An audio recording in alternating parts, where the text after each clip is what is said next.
All right, starting here. Starting at 5 seconds. Actually, we'll do 10.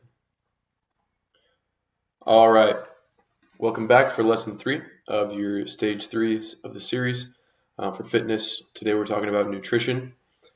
I'm gonna just start this lesson off by mentioning the fact that nutrition is 100% a topic that has been studied in depth. There is a plethora of information available everywhere, really. I mean, there's whole master's and bachelor's degrees you can get in college for nutrition. And I will not pretend that I have a nutrition degree, but what I will say is that I know extensively, past the baseline required to have healthy habits for myself and my people I work with, but enough to teach you guys some baseline, intro level kind of content for nutrition, right? So we're going to be talking about, we'll get into the overview here soon, rather. But I just want to put that out there first that let's not expect to be absolute experts and to dive super deep into some rabbit holes about, like what exactly happens when you eat this macronutrient versus this one. Which one is the absolute best for performance long term? And, you can get into like, oh, you should not be eating this X amount of fuel or calories, 27 and a half seconds before you go to. I'm just making stuff up, but that's because a lot of people do make stuff up about nutrition. There's a lot of misinformation, half true information, and true information, obviously, out there for consumption. But today, we're going to give you guys enough information to move forward with better habits, to start thinking about how you can implement nutritional concepts into your workout regimens. And honestly, like, you just feel better. And we'll get into this as a part of why nutrition kind of fits into our fitness journey here. But nutrition, absolutely a pillar to how you feel every single day and how you perform cognitively and physically. So it goes beyond, the food you eat is what you become. Everybody's heard the saying, you are what you eat. In a sense, that's true. Better quality foods are going to produce better quality results for your mind and your physical state. So with that, let's get into our baseline level of knowledge about nutrition. And so that leads us to our overview for today's lesson. Today we're going to be talking about nutrition's role in fitness, calories, what they are, how to utilize them to achieve your goals, what macro and micronutrients are. Everybody knows what nutrients are, right? But what exactly does it mean to say you need all the nutrients you need in a day? So we'll get into that. Excuse me. We'll get into energy pathways. So the 3 ways in which your body is converting the fuel you feed it into energy and how to expound on that to your advantage. We'll talk about hydration, and then we'll talk about timing of both We'll talk about the timing of both hydration and the food you eat in a day. So does it matter what time you eat compared to when you're working out? Things like that. Apologize for the stuttering there. But anyways, that picture's a little blurry, but that's all right. You can kind of see that there's some pretty good quality sources of food and a wide variety there to represent us today in nutrition's role. So nutrition's role in our fitness, I keep saying in our fitness journey because, that's the overarching topic for this stage of the Power Playbook community, but nutrition's role in general, if you want to think about your body as an engine, okay? So let's consider an engine. It needs some fuel and it needs oil. Fuel being gasoline, oil being whatever oil your engine takes. And that's pretty universal for all engines. So if you want to compare an engine to your body, the fuel per se that you're going to fuel your body with is the food you eat. And it's of my personal opinion that the oil you keep in the engine bay for proper functioning is water. So you got your food and your water, and both of those are part of nutrition. They combine to have a well-oiled machine that is functioning to its highest capacity, and that is what we equate to as your body from an engine's. And so from that perspective, maintenance also being like sometimes you got to work on the engine, right? Maintenance also doesn't occur in your body unless you have good quality sources of protein, different micro and macronutrients in your body, and that all comes from what you eat. So that's the main point as to why it's important, right? Your body actually needs it, and it performs far more poorly if you're not eating well. Okay, so that's we could just say that and move no farther, but we'll keep talking about how your physical output increases and becomes better with better food and with proper amounts of food, proper amounts of types of food. Recovery also does not happen if you're not eating properly. If you're not eating enough calories in a day or not eating enough grams of protein in a day, or not eating enough grams of carbohydrates in a day to sustain, one, sustain your exercise, and then two, recover from your exercise, your body's in a bad shape. So that also, and your body being in bad shape can also lead to deteriorating your cognitive function. So you'll have worse off cognitive function if you're not eating the foods that your mind needs to perform, your mind and body need to perform. So that should be explanation enough, reason enough for you to care about what you eat. Moving on. Calories. So I think that it's a common belief, or I guess maybe a common lack of belief, to know what a calorie is.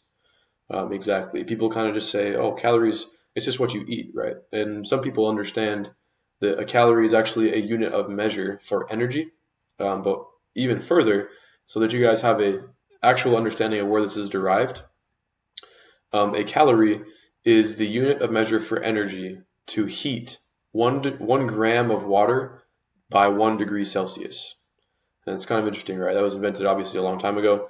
But what does that mean for us? It's a unit of measure for energy. So if it's a measure of energy and your body exerts energy by means of movement and heat constantly all day long, and especially when you're working out, then obviously a calorie must be the way that the energy is fueled, right? So if you eat 2,000 calories in a day and your body burns 2,000 calories a day, then you're even, if that makes sense. But then also, the second point, you burn calories just by existing. I think a lot of people don't quite, it seems intuitive, obviously, but they don't quite think about the fact that even if all you did in a day was lay in your bed, let's say you're sick, you don't feel like getting up, you don't go to work, you don't do whatever it is you usually do in a day, you're still burning calories.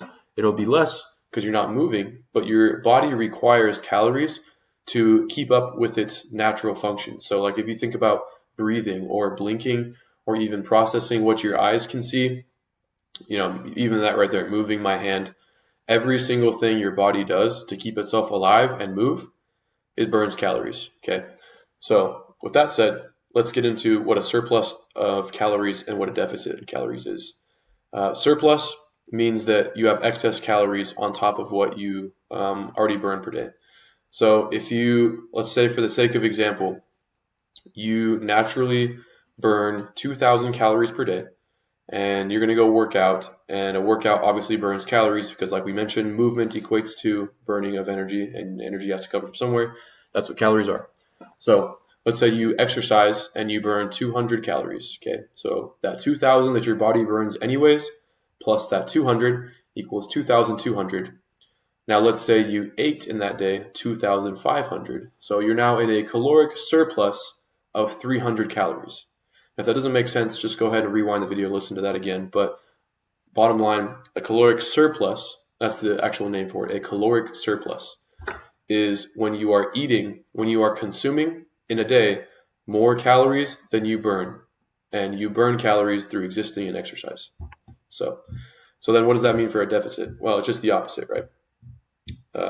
So a caloric deficit would mean that you are consuming fewer calories in a day than you burn.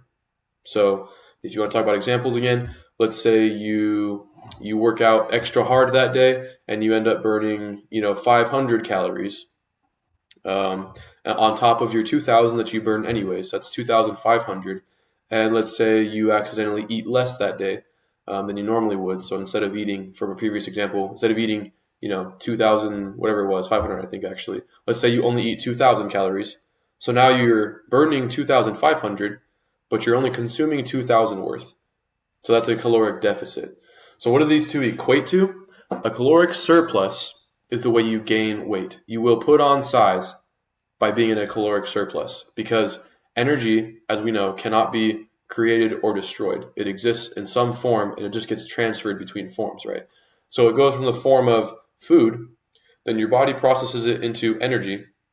And if it doesn't get used for energy, if there is excess or if you are in a surplus, those calories get put back into either building your muscles larger or into fat stores. So either way, your body's packing on that surplus as extra mass. Okay. Obviously, if you're eating poorer quality foods that are far higher in, fats and carbohydrates than they are protein, those excess calories are probably going to go towards fat stores more than muscle, right? But then the opposite is true for a deficit.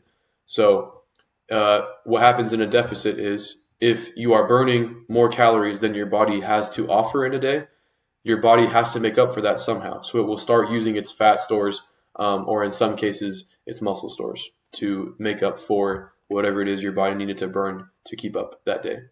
Okay, so surplus generally is how you gain size. Deficit is generally how you lose size. Okay, so then we go to the third point that says the average person burns by doing nothing. Well, I shouldn't say by doing nothing. By an average American's workday and existing without any exercise added, the FDA has determined, well, whatever government organization it is that determines that.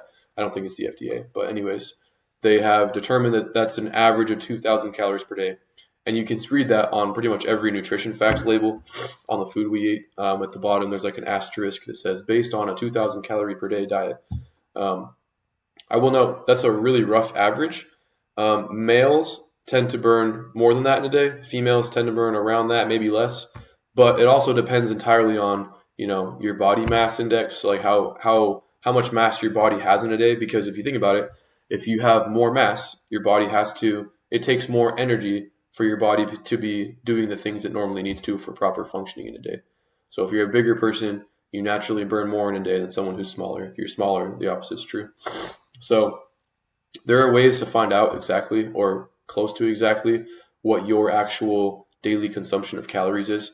I think it's called what's it called? I just did one a few months ago, and the name of it just slipped my mind. Oh, a DEXA scan. That's what it is. So you lay down in this machine and you breathe into this tube thing, and for like 10. I don't even remember how long I was in there. I think I was in there for like 10 minutes, maybe 20, and it just like it goes. This machine just scans over you, looks at what percentage of you is muscle, bone, and fat, and then it tells you pretty precisely, about as precise as you can get, how many calories that you burn in a day.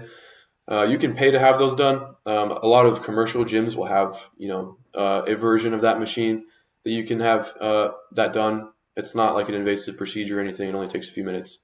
But I would encourage you for sure, if you're curious about that, what is it that I actually burn in a day?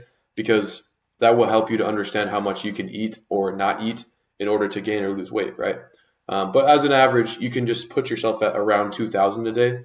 And if you notice that your normal daily habits of consuming calories causes you to gain weight, then maybe you're actually, if you're gaining weight, maybe you actually don't burn 2,000 a day.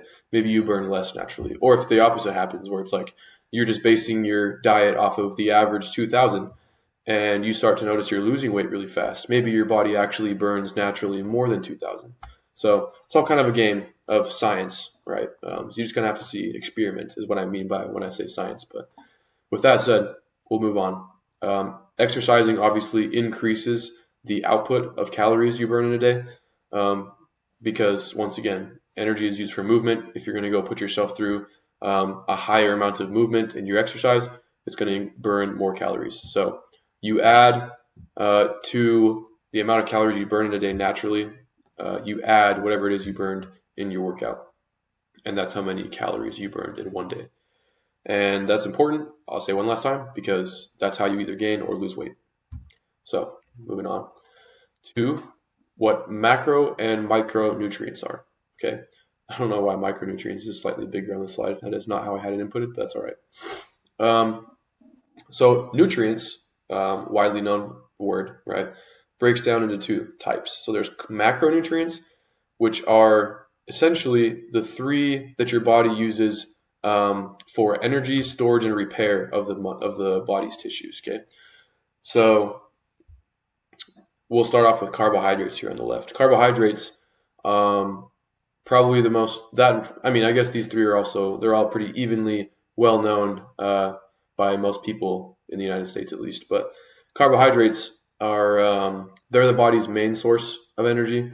I think we actually have slides about going deeper into each one of these here in a second, but I just want to hit on this one, that fiber is actually considered a carbohydrate, even though fiber does not get absorbed by the body. And that's why you're told, oh, you're having trouble with your bowel movements, which is going to the bathroom, if you didn't know that, to take more fiber, because fiber doesn't get absorbed. It just gets pushed right out of you. So Micronutrients, we'll switch over now, are your vitamins and minerals, and they're just required for proper bodily function.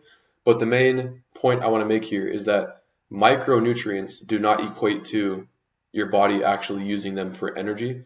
That's what macronutrients are. So micronutrients still just as essential, required for proper bodily function. We'll get into exactly what they do here soon.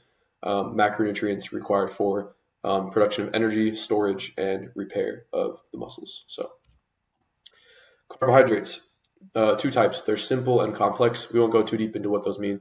Essentially, it's like how difficult is it for the body to break down and use. You can Google that in your own time, but just know there's two types. So then we'll talk about foods that have carbohydrates in them commonly. Fruits, and that's because sugar is a simple carbohydrate. So sugar is not its own type of nutrient. Sugar is a carbohydrate, and it's found in fruits mostly because they're sweet, right? That makes sense. But the carbohydrates are also found in bread, grains, rice, potatoes, oats, pasta. We've all kind of been taught at this point about the food pyramid and which foods fall into the carbohydrate sector. But so that's basically the foods that carbohydrates are found in. There's obviously a lot more because there's a lot of things made with grains, right, or in potatoes. But you can kind of figure that out as well on some extra time. But the body's primary choice for energy happens to be carbohydrates. So when you are fueling yourself with carbohydrates, let's say you eat carbohydrates before a workout. Once you go to that workout, those carbohydrates you consumed are actually what your body is going to burn first for energy over fat and protein. And even over its own, like your body's own stored body fat. Okay, so just because you go and work out every day does not necessarily mean you're going to lose the body fat, unless you're in a caloric deficit, like we just talked about. But the body doesn't start to burn its fat until it's burned all of its other available energy sources, and carbohydrates are the primary one. So that noted, carbohydrates are also extremely easy for the body to turn into fat if they're not used for energy. So if you have an excess amount of carbohydrates in the body, and you don't burn them doing whatever it is you do in a day, they eventually will get stored as fat cells, as adipose tissue is what it's called. And then also I mentioned about fiber being a carbohydrate, but it doesn't get absorbed. There's no nutritional value in fiber, but you still need it because fiber is what like flushes your system, right? So if you didn't have fiber, that's what happens when you get clogged up, per se, and it's difficult for you to have any bowel movements. That's because you lack fiber, right? Or if your bowel movements are abnormal, they're strange looking, you might need to look into eating more fiber, we'll say. Moving on to fat. There's a few types of fat. That's not really that important to understand the differences at a base level of understanding, but there are saturated, unsaturated, polyunsaturated, and trans fats. Trans fats you'll probably never run into because they are banned in the United States by the FDA. But the two that you'll probably see the most are saturated and unsaturated. And the difference between those, for the purposes of our lesson, saturated fats are solid at room temperature, and unsaturated fats are liquid at room temperature. So if we look at our examples here, we have you can find fat in meat, fish, oils, avocado, nuts, butter, cheese, cream, etc. I mean, obviously, I can't list every single food that has a carb, some fat, or protein, but these are just examples. So if you want to apply the types of fat to this list, oils, liquid at room temperature, would be considered unsaturated fats. But the oil in an avocado, obviously an avocado is not liquid at room temperature, so that would be a saturated fat. And then same for meat. Like an animal's fat that's attached to like a piece of steak, saturated fat, that's what that is. And fats are important because they help with digestion, they help regulate your hormones, and your brain is actually made mostly of fat. So without consuming fat in your diet, your brain will suffer, we'll say that. That's not to say that you should be like, my brain is made of fat, so I need to eat a ton of fat. But it also is not something you should be fearful of, per se. So, talk about protein now. Proteins are actually just chains of what's called amino acids. And there are a list of different types of amino acids, but there are only 9 that are essential for your body to carry out its normal function.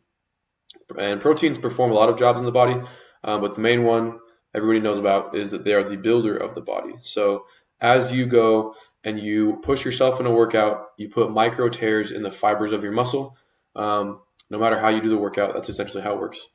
And once those tears are there, the proteins are the ones that come in and they build back those fibers, those muscle fibers, as bigger and stronger, and to adapt to the level of performance that you are requiring of your muscles, if that makes sense. That's the job of protein. Some sources of protein everybody knows about: meat, fish, poultry, eggs, dairy, nuts, beans. You'll notice some of those are kind of the same as fat, because like I said, fat is mainly, well, it's not mainly, fat is largely a animal product as well. So most animal products you'll notice have both protein and fat. But yeah, so those are the three. I don't have this written up there, but depending on what your goal is for, like how you want to leverage information about nutrition to achieve your goal, the most common one for like losing weight, but also putting on muscle mass, would be like somewhere around 40% protein and 30% carbs, 30% fat. That's for somebody. So when I say that, I mean like of all of your meals, that would be the percentage of each of those macronutrients that you would prioritize in each meal. So that's also, like, it can be pretty subjective, right? Not everybody's goal is the same. But what is important to understand about that is that if your goal is to lose weight, or if it's to try and pack on some size, lean muscle mass, you need to be prioritizing protein over any of the other two. Because protein, like I mentioned, first of all, it does a lot more jobs than just building the body. But if you can sustain a diet that is largely protein, you're going to stay away from the issues of having extra carbs being, stored as fat. But also proteins tend to be a lot more filling than other macronutrients. And so that helps with both, the goals of putting on a little bit of muscle mass and losing fat tissue as well. So we'll go into now the micronutrients, which are vitamins and minerals. Two types of vitamins. There's fat and water soluble. All that means is either you have to eat food with your vitamin for it to dissolve in your gut, because there's fat in food, or you can just drink water and it's just fine. A lot of multivitamins, they'll say on the bottle if they're fat or water soluble.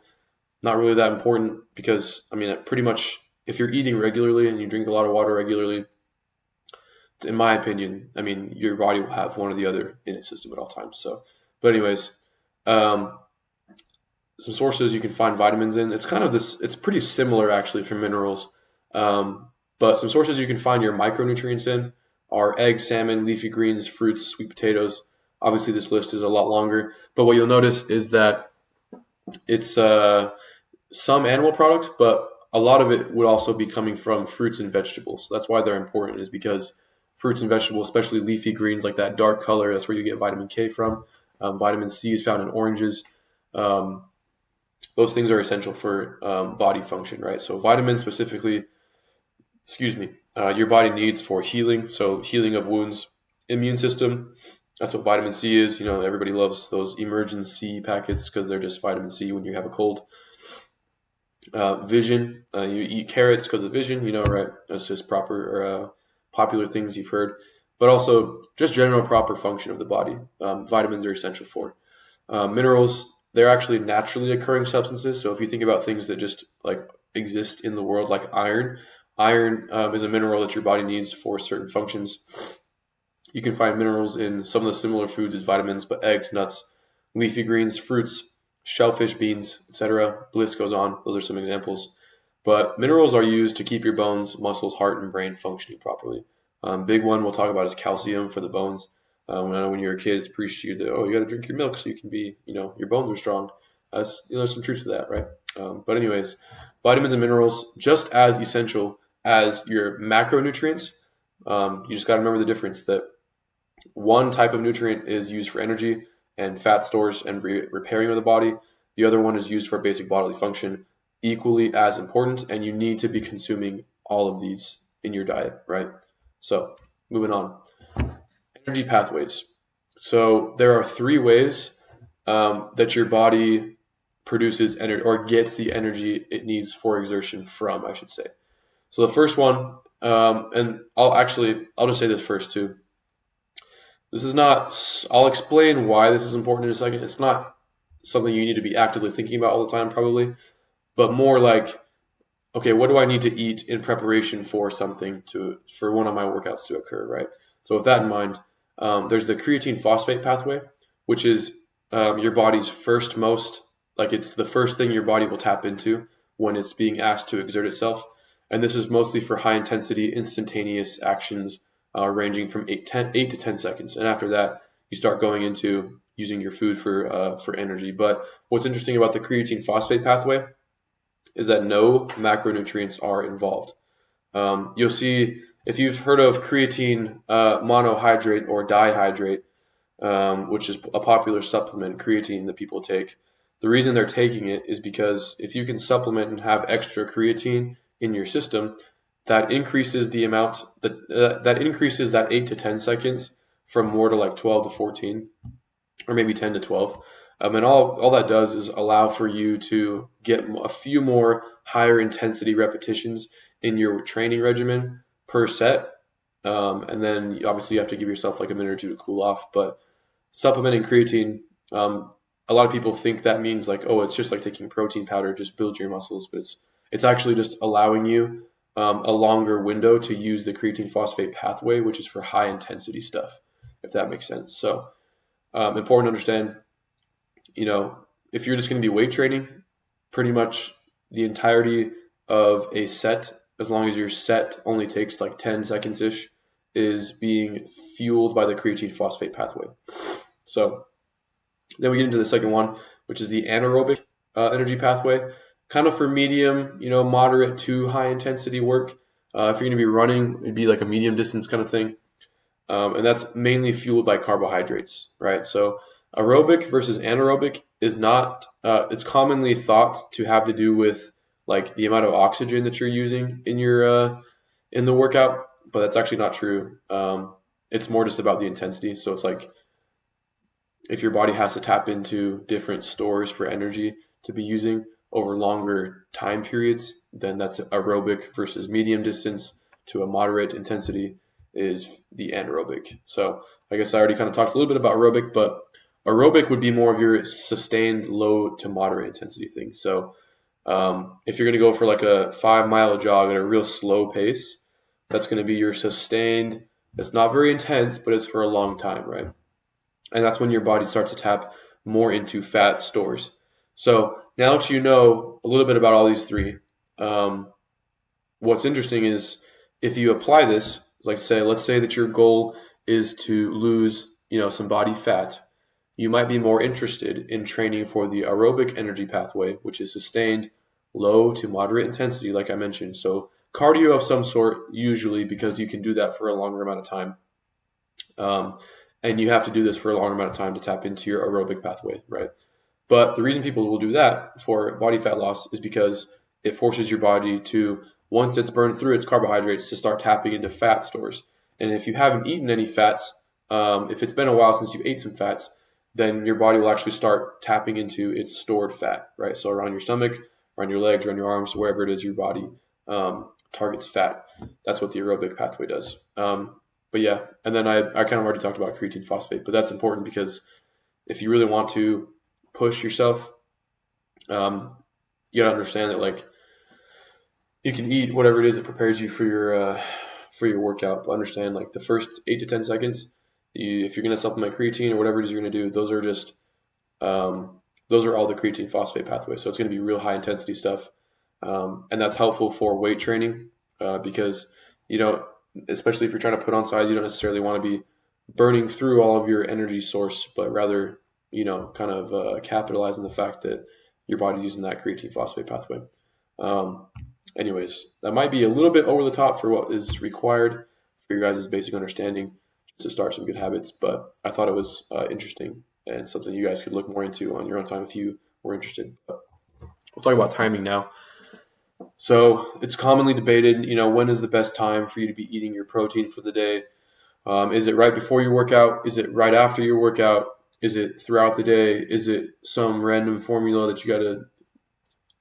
I'll stop the yapping there and just say protein. It is widely accepted in the nutritional by whoever teaches nutrition that it's better for you to prioritize spreading protein intake throughout your day than it is to worry so much about, oh, am I eating at the exact correct time today based on what time I work out? So it is proven that if you're going to eat a larger intake of protein before a workout, and then also right after a workout, that it can help you with some realizing more gains. But that might not be true for, if you're going to go run for a long distance, if you're going to go train for a marathon or go for a long swim. Your body needs more carbohydrates and fat because that's what it's going to tap into for its energy source. But if you're going for more of a weight training thing, then you might want to prioritize eating before. But regardless of what your activity is, it's definitely proven that after you do the activity, after you work out, you definitely want to have a larger intake. So tips for protein: spread out the amount of protein you consume in a day to be throughout the day, right? If your goal is to put on some muscle size, it's generally maybe not by nutritionists because they have their own way of scientifically proving this, but a lot of people will aim for about their body weight in grams of protein per day to be consumed, to be putting on some more size. But what you definitely need is probably between 1.5 and 2. Between 1 and 1.5. I'm not making sense of this. Let's just forget I said that and say that you weigh 200 pounds. And instead of saying, okay, I need 200 grams of protein, like most people, like a lot of people will accept, you actually probably just need between 150 to 200 grams. That makes sense. Either way, the average person is not eating enough protein. So if you don't want to go to the trouble of exactly mapping out, exactly writing out, using MyFitnessPal or any other choice of, calorie tracker app, just prioritize eating more protein, right? And do it throughout the day. Instead of just doing it at dinner, instead of having a donut and then, a piece of pizza at lunch, a donut for breakfast, piece of pizza at lunch, and then you have a lot of protein at night. Try and have, some eggs in the morning, something higher in protein for lunch, something higher in protein for dinner. So timing as far as protein is concerned, try and spread it out, and then a larger intake before and after may be helpful. Carbohydrates, you got to remember, this is the body's main source of energy. So definitely a larger intake before your activity because it's going to be fueling. It's going to be the source of fuel for whatever it is you're doing, especially like longer endurance training or cardio training. But then also after your activity, you need to replenish the carbohydrate source because now you've just burned through all of it. What is your body going to use for energy the rest of the day, right? I'll hit on this again because it's extremely important to understand, but carbohydrates are useful and not to be feared. Yes, carbohydrates can be put into fat stores if you're not using all of them. If you're not eating, only carbohydrates 12 times a day, this is not going to be that big of a deal for you. Use them to your advantage, eat them, fuel your body, and be done with the argument from there. That's my personal opinion, the opinion that has worked for a lot of people I work with. But anyways, fat, timing the fat, thought to be best consumed in the morning, provide energy. So if you're like a really active person, and it actually turns out that you're kind of tapping into an aerobic energy pathway throughout the day because you're just up on your feet all day, but it's like low and sustained. Let's say you're a tradesman, right? Maybe you're an electrician or something like that, and you're just on your feet, up and down a ladder, running upstairs.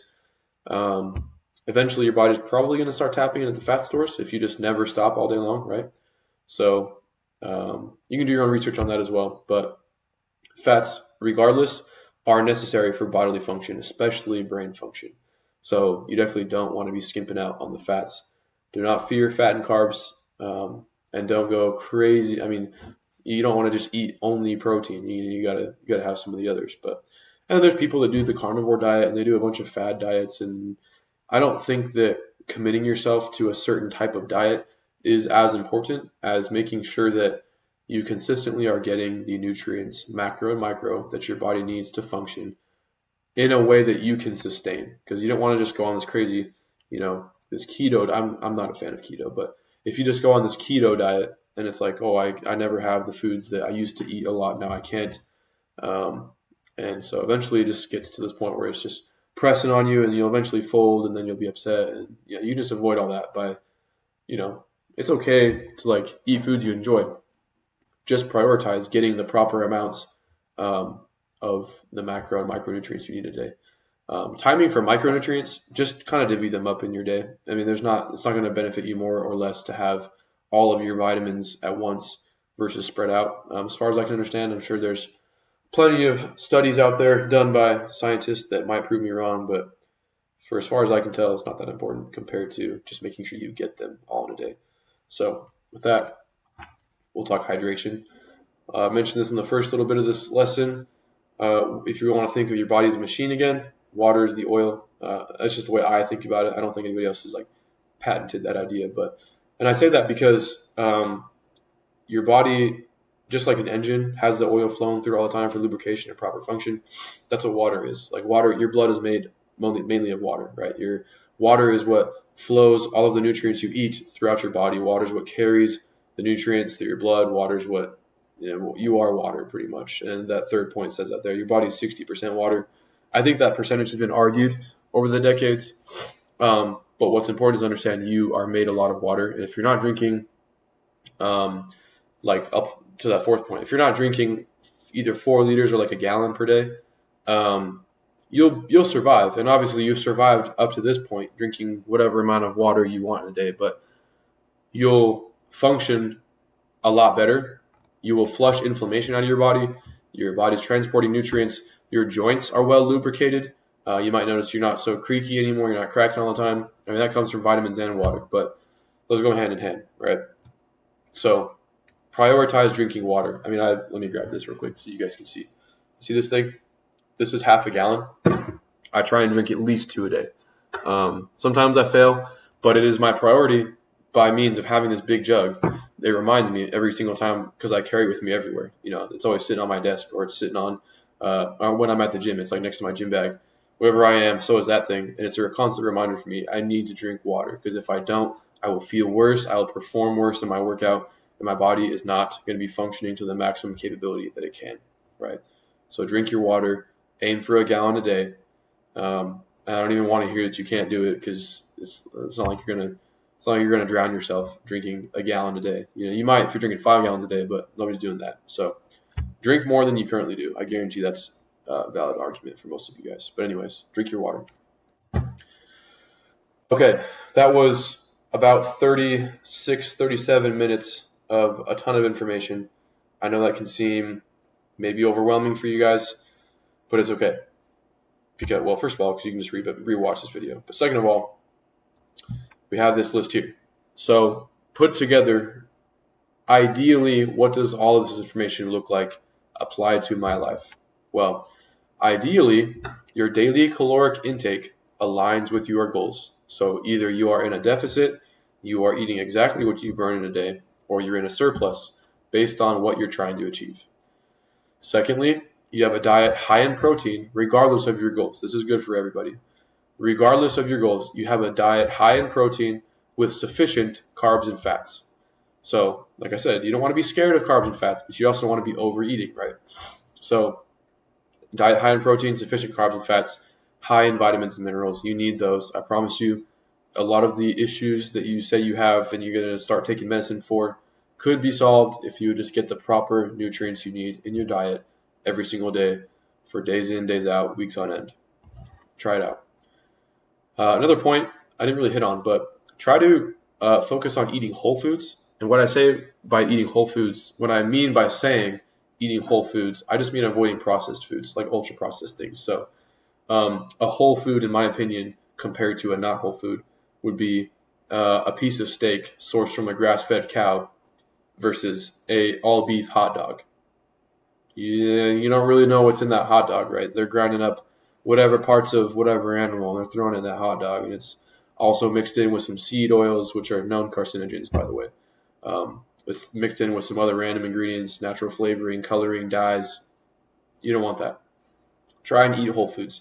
Try and eat as close to the source of whatever ingredients are in the food as possible.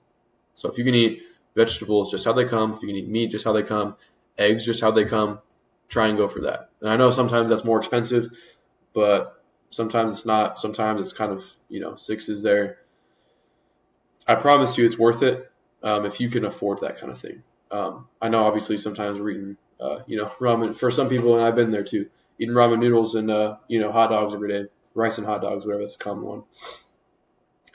Make do with what you can. Obviously, I'm not telling you go spend all your money, but when you can, try to avoid processed food. Go for whole foods. Go for quality foods that are going to make you feel better, even if they're slightly more expensive.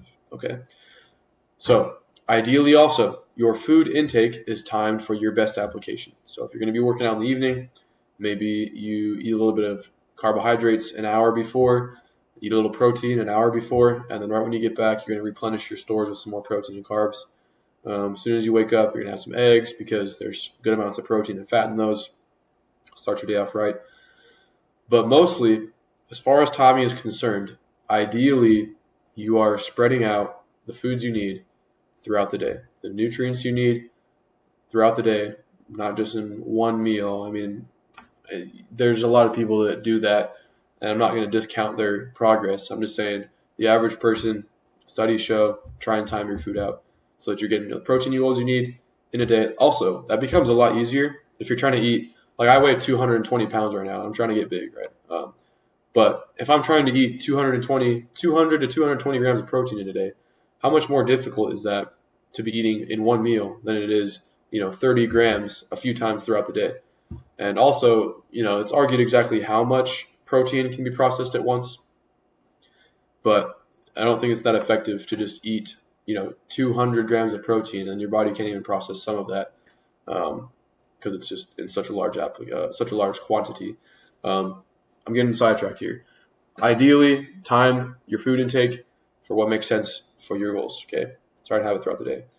Ideally, you're seeing some sufficient hydration. You're drinking a gallon a day, 4 liters, whatever it is. I know some people say 6 liters. Drink enough to a point where you're never thirsty. You don't ever want to be thirsty. That's your body telling you, hey, I'm lacking this. I need water. Okay, so ideally, you have sufficient hydration. And ideally, also, this is an important thing because a lot of people love to give you dieting advice, but they don't want to say that dietary habits are realistic. You don't want to just, like I kind of mentioned, you don't want to just hop on some trending diet because you've heard it's awesome when you got somebody shredded that you're not actually going to follow, right? Prioritize eating the foods you know you need over just committing yourself fully to some crazy diet. It's okay if you have a burger, every once in a while. I mean, I love burgers too, right? Don't make that all you eat.